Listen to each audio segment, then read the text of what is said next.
Welcome to another episode of I Know Jax. I'm Joe Talentino. There's a lot going on right now. We have the Olympics in Rio, and here at home, we're getting ready for school to start. Now, when my kids lived at home, it was my favorite time of year because in August, I was ready for school to start and life to return to normal. It's going to be quiet in my neighborhood too, and when you, like me, work from your home office sometimes, these are changes that you notice. Now, speaking of changes, today we're going to visit a restaurant that has been around for 30 years in Jax Beach, but recently they moved to a new location. And they have also updated their menu, and that's something I wanted to check out. Let's visit Monkey's Uncle. So I'm hanging out at Monkey's Uncle with Chef Jocko here, and you're gonna make me some sort of incredible dish. What is it, man? I am. It's cilantro jasmine rice with frise radish salad. It's fresh pan-seared local caught grouper with champagne basil vinaigrette. Sounds fancy, man. Thank you. Let's do it. All right. This is our fresh grouper. We got this from Safe Harbor. Okay, so it's local? Yep, out of Mayport. Oh, I got you. So you just sear it off? Yep. Yep. Sear it real hard on one side, then we'll flip it over, pop it in the oven. It'll take 5 to 6 minutes in the oven or so. Cool. So what was your inspiration for this dish? I was basically looking for something since summer just started. Right. Something light and beachy. Something, you know, kind of watch the figure with this, if you will. And you knew that would be the thing to make for me, is that it? Yeah, that's it. Thanks, but I love fish and the grouper is ready for the oven. Meanwhile, we started on the rice. Chef started with a little bit of homemade vegetable stock in the pan, and then he adds the rice. A little bit of salt.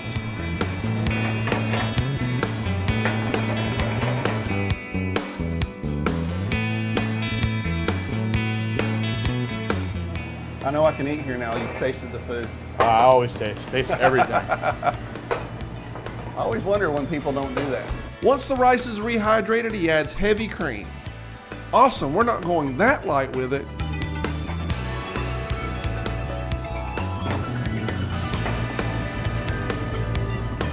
Some of that fresh cilantro to it. Okay. So what kind of salad is this again? This is a frise radish salad. It's also got some purple basil in it and microgreens. The frise I got across the street from Native Son as well. Cool. And this is purple basil. That's got a totally different flavor to it. It does, actually. It's more of like a licorice flavor. Yeah. Next up, the rice. Nice. Our rice is nice and creamy, not dried out. So it absorbed all that liquid. Letting it rest was a good thing to go, right? Yep. I don't have the patience for that when I'm cooking at home, man. I'm ready to get to it. I smell that good cooking and I gotta eat. Right? Look at that beauty. Oh, and then you put it on top. I got you. Yeah, put the salad right on top. A couple of your microgreens that we grow here. Just finish it off. Right on top.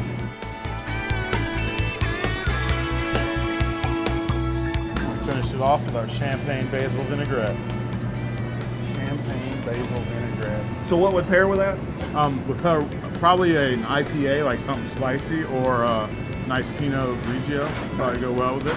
Nice. I think I'm gonna have to take this out in the dining room and put that to the test. All right.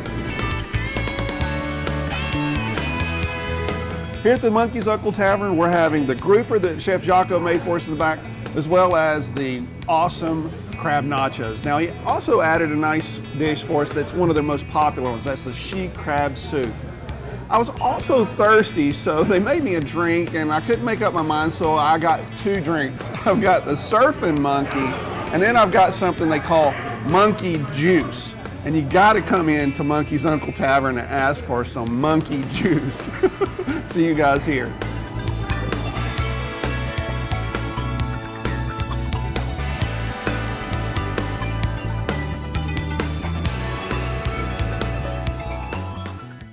I actually visited their old place, but I couldn't handle the smoke.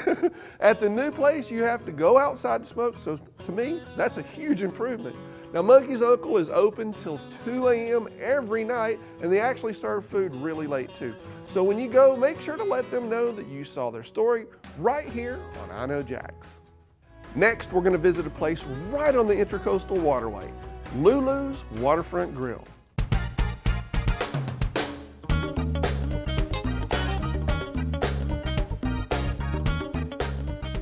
Today, Chef Ryan is going to show me how they make fried green tomatoes.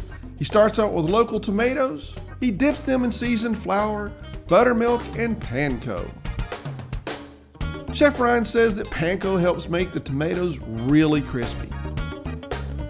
Then the tomatoes go into the fryer. The tomatoes are nice and crispy. He puts them on top of a house-made pimento cheese. He tops it with a special relish that has heirloom tomatoes, red and green peppers, white onion, and a little bit of jalapeno for that nice kick. Then he drizzles the whole thing with some bourbon balsamic. Doesn't that look awesome?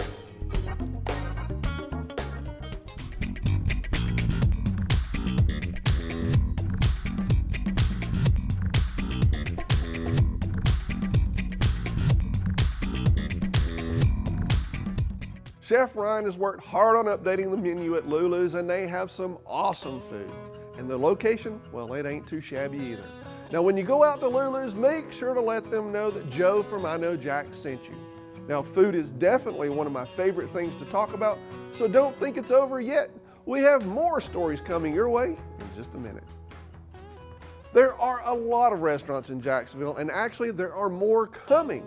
Now, my friend Andrea from Dahlia's Poorhouse is opening her new place, Magnolia's, and then there's also the Calford Chop House that we've been hearing a lot about. And I met up with Jacques Klimt to find out more. I'm with Jacques from Forking Amazing Restaurants, and we're going to talk about the food scene in Jacksonville. I'd like to first start with, how did you get involved? I know you've had a long, long career in the food business in general. Correct. I've always enjoyed, the food industry. From a lot of different perspectives. Obviously, I grew up in the egg industry, and so I had a lot of opportunities. I heard you got started really early. It was really early. I was about 9 years old when I started. Wow. And we had a little red wagon, and I sold eggs in the neighborhood by the dozen. But being in that business allows you to interact with a lot of restaurants, go to a lot of food shows, and in 2005 I actually got involved with building the original pancake house at the town center. Okay. And that was my first. They sell a lot of eggs, or did? Yeah, there was a little vertical integration there, and we were able to supply that restaurant with their eggs. It was a nice deal, gave them good pricing. Yeah. But the concept didn't work so well at the town center. Right. In 2012, we changed the concept to Ovente. Yeah.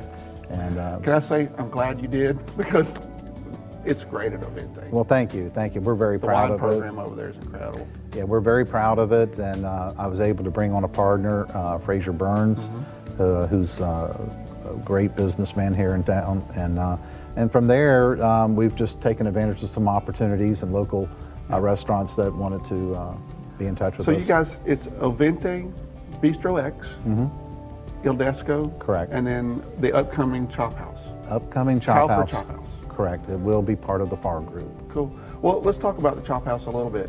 Okay. You guys are in a historic building, and you're taking on a Herculean task to renovate. Right. I say renovate, but it's really rebuilding it, isn't it? It really is. I mean, when we purchased the building, we knew it was in really, really bad shape. The Southwest. But it's a historical landmark.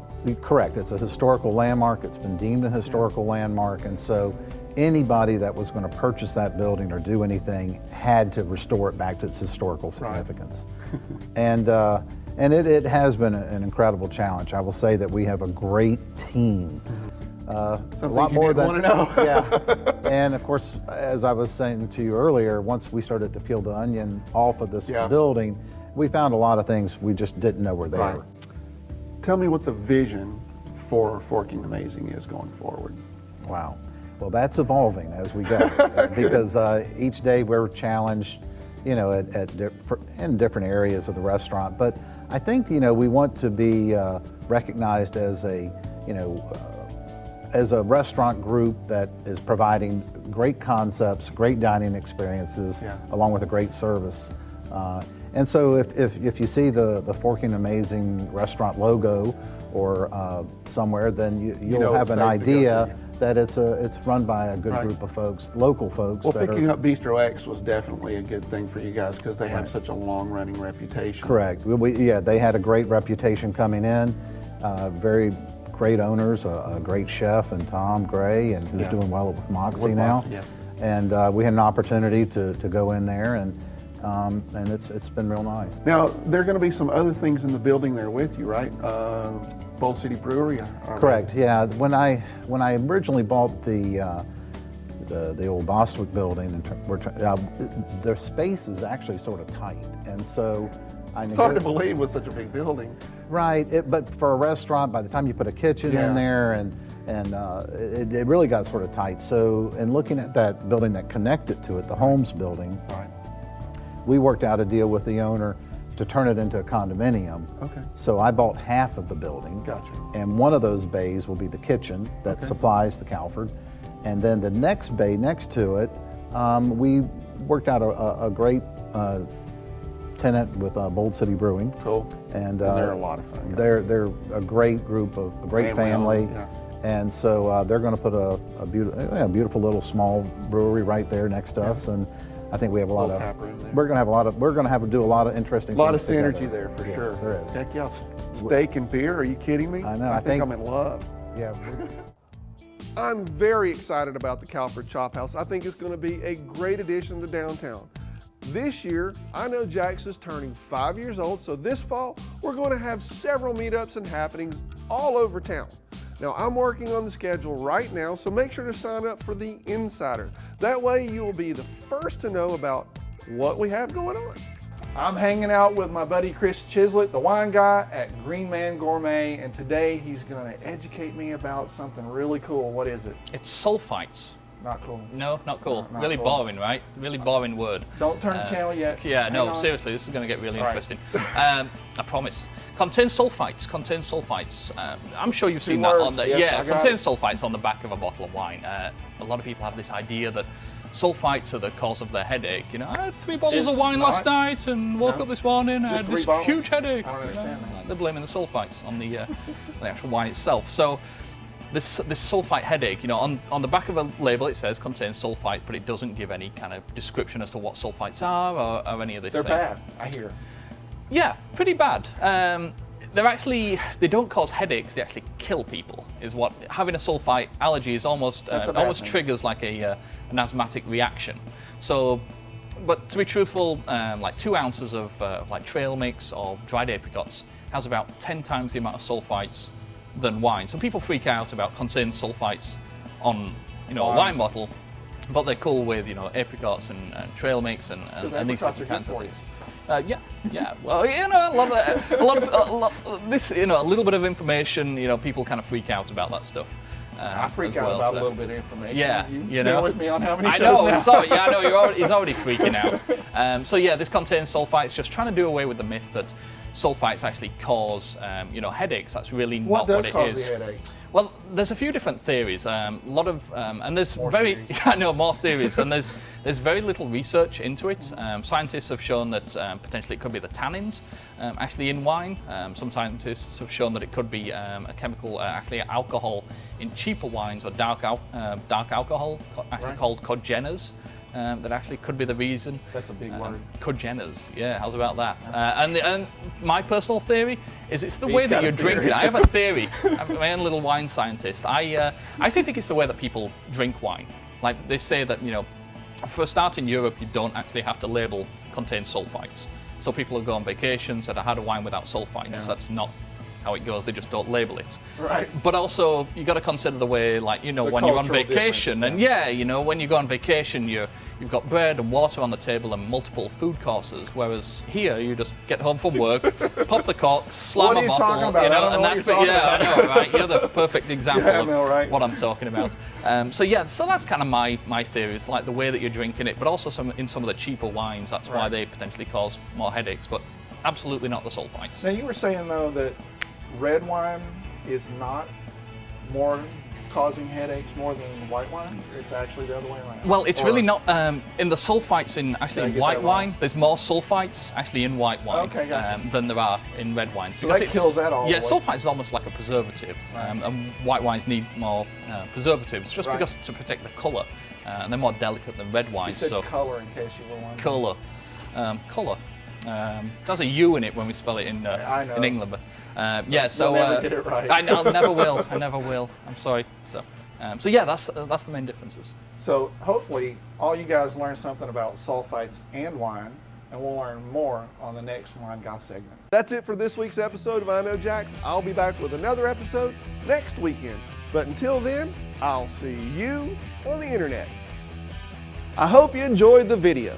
I would love to hear from you in the comments below. Now, if this is your first time watching an iknowjax.com video, I would love to have you subscribe so that I can continue to help you find fun things to do in the Jacksonville area. Every weekday, I do a daily video update to remind you of the things that are happening this week. Plus, we do features on great restaurants in the River City and a weekly video calendar of events to help you plan for awesome experiences. And last but not least, every week we create a new full-length episode on all the best places to eat local, drink local, and be local. So subscribe, and I'll see you again soon.